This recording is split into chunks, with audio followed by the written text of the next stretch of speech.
বুবাই, এটা কি? Pregnancy kit. এটা তো আমিও জানি, আমি প্রেগনেন্ট। কিন্তু এটা কি করে হতে পারে? আমরা তো ধ্যান দিয়েছিলাম। বুবাই, তুমি ধ্যান দিলে আজকে আর এটা হতো না। তোমাকে কতবার বলেছি প্রোটেকশন ইউজ করো। তোমার কি, যা হতো আমারই হবে। সরি, কি করে হয়ে গেছে কে জানে। আরে সরি, পরের থেকে মাথায় রাখবো। এবার আইপিএলটা খেয়ে নেও না প্লিজ। Thank you.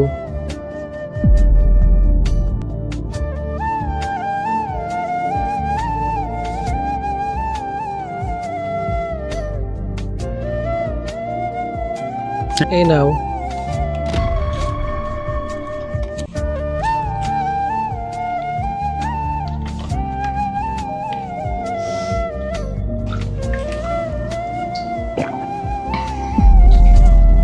চিন্তা করো না।